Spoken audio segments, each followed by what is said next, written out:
Canada has always been diverse. Diverse in its landscape, ecologies, cultures, religions, and languages. The Indigenous peoples alone speak over 70 different languages and dialects. Many of these aren't spoken anywhere else on the planet, and most existed long before Europeans arrived on the continent. Aujourd'hui, les Canadiens revendiquent plus de 200 langues comme langue maternelle.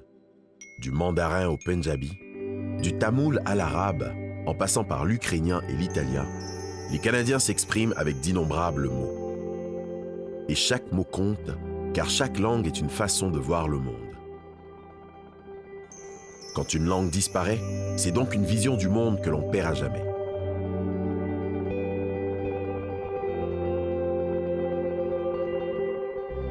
Because of the role it has played in their history, Canadians know that language is more than a communication tool. It is a fundamental aspect of our identities as human beings. Many countries have one or more official languages. An official language is one that has been recognized by a society as having special status as a language of integration and a language used in government, in courtrooms, parliaments, and other public institutions. In Canada, English and French became official languages 50 years ago, when the Official Languages Act passed into law in September of 1969. La loi traitait d'une réalité canadienne fondamentale, la coexistence de deux groupes linguistiques pan-canadiens. Bien que la plupart des francophones canadiens vivent au Québec et que la plupart des anglophones vivent ailleurs au Canada, il existe des communautés francophones dynamiques partout au pays et des communautés anglophones dynamiques partout au Québec.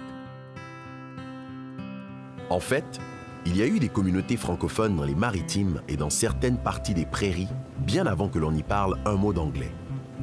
Pareillement, après la prise de contrôle de la Nouvelle-France par la couronne britannique en 1763, les anglophones ont commencé à s'établir au Québec.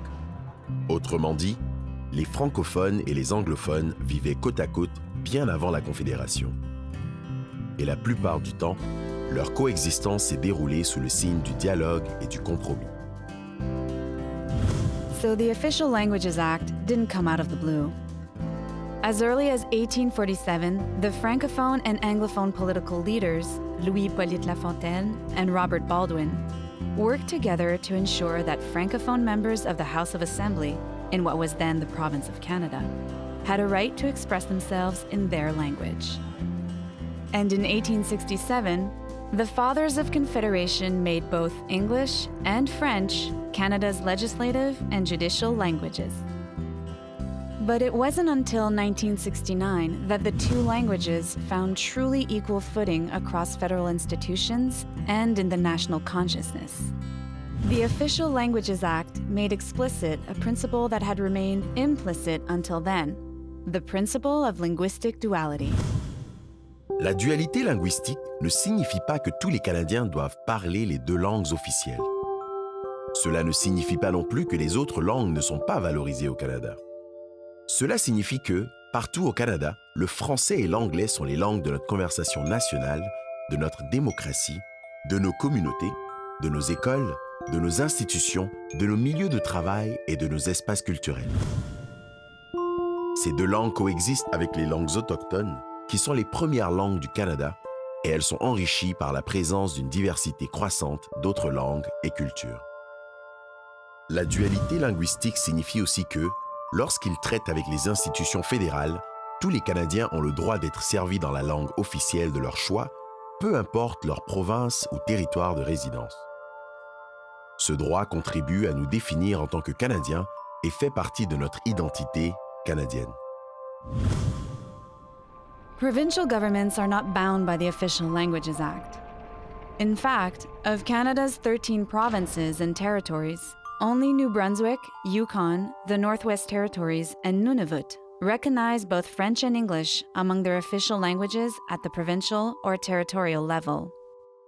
Still, every Canadian province has granted certain rights to its official language minorities in light of the principle made explicit by the Official Languages Act. In 1982, the Canadian Charter of Rights and Freedoms entrenched linguistic duality in the Constitution, Even though Quebec never signed the charter, the province extended certain rights to its English-speaking community. Linguistic duality is a reality everywhere in Canada. Official language minorities rely on it for their existence. For them, language rights safeguard their identity as Canadian citizens. Bien que l'histoire des relations entre les francophones et les anglophones au Canada ait été en grande partie pacifique, il y a eu des tensions. À l'époque coloniale, certains groupes cherchaient parfois à limiter l'accès de la population francophone au pouvoir politique et économique du pays. Les tensions ont persisté sous différentes formes après la Confédération. Dans les années 1960, de nombreux Québécois d'expression française avaient l'impression de ne pas appartenir au Canada. Sentant que leur culture et leur langue étaient menacées, ils voulaient une nation bien à eux, un Québec souverain. C'est durant cette crise que la loi sur les langues officielles a vu le jour. Quebec's sovereignty movement led to two provincial referendums, one in 1980 and one in 1995. On both occasions, Quebec voted to stay in Canada. Did the act help keep the country together? It's hard to say. But there's no doubt that Canada would look very different now if Quebec had separated.